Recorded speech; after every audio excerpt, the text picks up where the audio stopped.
Բարև ձեզ սիրելի ժողովուրդ, ես ճիշտ ասած դեռ երեկ էի ուզում արձագանքեի, բայց հետո մտածեցի մի հատ լավ վերլուծենք էլի, ես Նիկոլի ուղերձները, որ ինքը երեկ Արաբկիրի համայնքում ներկայացրեց, որպեսզի հասկանանք ուր ենք գնում եւ ինչով ենք զբաղվելու այս ընթացքում, այս մեր ընտրություններում ինչ հասկացանք։ Ուրեմն իսկապես սա շատ արդեն լուրջ բան է։ Փաշինյանը ինչ է ասում, դիմում է մեր հասարակությանը, արցախցիներին, հələ մի կողմ դնենք, թե ինչ վատ մաներաներով, ինչքան կոպտորեն հարձակվելով անմեղ քաղաքացիների վրա, դա հələ մի կողմ դնենք, թվում է հասկանանք ինչ է ասում։ Ուրեմն ասում է, հիմնական մեղադրանքը այն է, որ Ղարաբաղցիք, արցախցիները իբր թե չեն կռվել, փախել են ղեկավարները, զբաղված են եղել մենակ թալանով, իսկ արցախցիները չեն կռվել։ Վախեցել են, թողել են ռազմի դաշտը եւ այլն եւ այլն։ Հիմա մենք ուղղակի ուզում եմ մեր ժողովրդին ներկայացնեմ որոշ տվյալներ։ Դուք օրինակ գիտեք, որ այսինքն շատերը գիտեն բնականաբար, բայց որ 44 օրյա պատերազմի ընթացքում արցախահայության կորուստները կազմել են 900 մարդ։ Հետագայում արդեն 23 թվին, երբ որ արդեն Արցախի ոչնչացման պատերազմի ժամանակ, երբ որ իդեպ Փաշինյանը մենակ էր թողել արցախցիներին, իրենց անվտանգության հարցերը լուծելու, եւս 200 մարդ այդտեղ կորցրեցին արցախահայերը, ընդ որում լավ կռիվ տվեցին, այն վերջին հուսահատ մարտը տվեցին, եւ 200 մարդ էլ ասենք այդ բանի դեպքերից, պայթյունի դեպքերից, այսինքն մենք մոտավորապես ստանում ենք լրիվ ճիշտ թվերը անհնար է պարզել, բայց մոտավորապես ստանում ենք 1300 մարդ զոհված, ընդ որում բացարձակ մեծամասնությունը զինվորականներ, այս Արցախի պաշտպանության վերջին այս դրվագներում պատերազմի։ Դուք հասկանում եք այդ ինչ թիվ է։ Նիկոլ Փաշինյան, դու հասկանում ես այդ ինչ թիվ է։ Ասենք դա եթե համարենք, որ Արցախի բնակչությունը կազմում է 140,000 մարդ, դա մոտավորապես բնակչության 1%-ի մասին ենք խոսում։ Ասենք որ դուք հասկանաք այդ ինչ թիվ է, ասենք խորհրդային միության կորուստների մասին չենք խոսում, դրանք ահավոր են եղել, բայց օրինակի համար Միացյալ Թագավորությունը, Բրիտանիան, երկրորդ համաշխարհային պատերազմում կորցրել է իր բնակչության 1%-ը։ Այսինքն արցախահայությունը այդ երկու պատերազմներում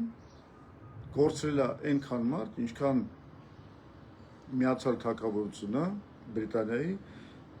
կորցրել է երկրորդ համաշխարհային 4 տարվա պատերազմում նացիստական Գերմանիայի դեմ։ Եվ այս մարդկանց, որ այսքան զոհ են տվել, այսքան խիզախորեն պաշտպանել են իրենց հայրենիքը, այս մարդկանց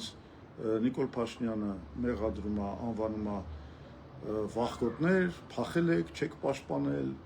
եւ այլն եւ այլն։ Սա ինչ ասեմ, հրեշավոր դեմագոգիա է ու խաբեբայություն եւ անտանելի մի բան է եւ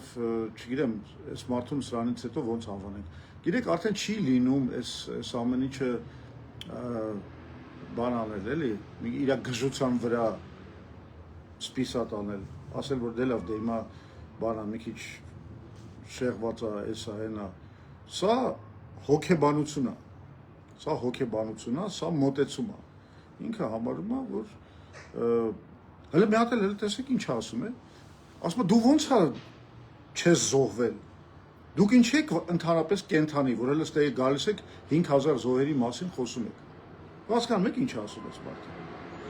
Այս մարդը ասում է, որ եթե տենց էր, գնայք զոհվեիք բոլորը, մի հատ որևէ ականատես էլ չունենայինք, որ մեզ կարողանար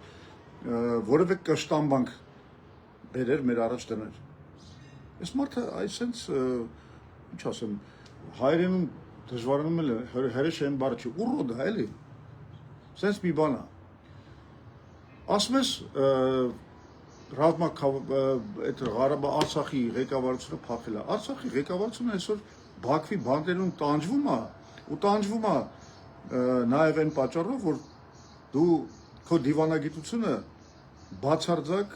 որևէ արդյունավետություն չունի։ Նաև դրա համար է տանջվում։ Եվ իրականում շատ լուրջ կասկածներ կան, որ դու չես էլ զբաղվում իրանց վերադարձով։ Իսկ ինչի՞ պիտի զբաղվես, եթե դու ըստ էության դառել ես Իլհամ Ալիևի կուսակալը, նրա ռուպորը, նրա ինչ ասեմ, գուբերնատորը Հայաստանի եւ ուղղակի անցկացնում ես այն քաղաքականությունը, որ իրեն է պետք։ Դուք երկուսով էլ շահագրգռված եք, որ այդ մարդիկ մնան Բաքվում, բայց անունը դնեք, որ դուք խաղաղություն եք կնքել։ Սենց խաղաղություն է, լո՞։ Հա։ Այսինքն դե բարոյական առումով սա արդեն վերջն է, բոլոր սահմանները անցված են, բայց այդտեղ ավելի կարևոր է մի հատ ուրիշ հանգամանք։ Այս ամեն ինչը ինչից սկսեց։ Այսինքն ինչն է, որ սենց իբր թե հունից հանել է Նիկոլ Փաշինյանն։ Իբր թե ինչ եմ ասում, որովհետև իրականում այս գրգռվածությունը իր մոտ առաջացավ այն մասկիների շոուից, որ իբր ինչ-որ Ղարաբաղցիք մասկաներով, ավտոմատներով սպառնացել են իրան, հա, և ինչ է կատարվում, նախ ժողովուրդը շատ ճիշտ հարց է տալիս, այդ ոնց եղավ, որ այդ նյութը մենակ ձեզ է հասանելի, այսինքն դուք եք տարածում այդ նյութը, կարող է այդ նյութը ձեզ ուղղակի շատ պետք էր, որ հիմա լինի, որ դուք կարողանաք այսպես սրել իրավիճակը։ Ու դուք առանց որևէ հիմնավորման, առանց որևէ հետաքննության, առանց որևէ ապացույցի, Նիկոլ, դու հարձակվում ես եւ ընդդիմության վրա, եւ սովորական քաղաքացիների վրա։ Բոլորին sense նույնացում ես իրար։ Դու ռոբ ես, դու էս ես, դու են ես, սաղիդ կկզացնեմ, բան։ Այդ բառապաշարը դու տենց էլ պետական գործից չդարար։ Դա քուչի գյադու բառապաշար է։ Ու դու երկիրը կառավարել ես քուչի գյադու կարգավիճակով։ Մի բան էլ ասեմ, այդ մի քիչ քո համար շատ մեծ կարգավիճակ կլինի, որ ասենք քեզ քուչի գյադա, անգամ կարող է վիրավորվեն այդ մարդիկ, որովհետև դու այդքանն էլ չկաս։ Դուսկի բակ չես դուս եկել, հայատ չես դուս եկել, կռիվ չես արել, այդ էլ չկաս։ Բայց այդ բանը, պահվածքը լավ էլ յուրացրել ես և օգտագործում ես։ Վախկոտ էլ մարդ ես է,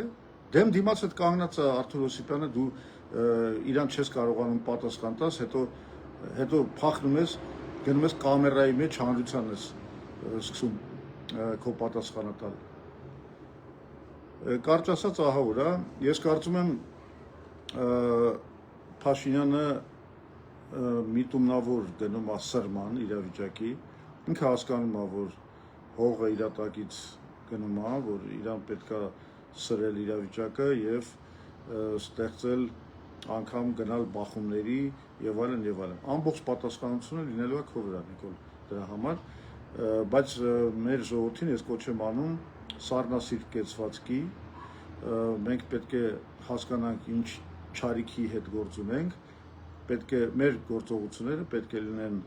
շատ սառնասիրտ, հաշվարկված և այս պահին գլխավոր բանը, ինչ որ մենք կարող ենք անել, դա նախապատրաստվել նրան, որ հունիսի 7-ին նրան տանք համաժողովրդական հակահարված։ Այս պահին այսքանը, կապի մեջ կլինենք,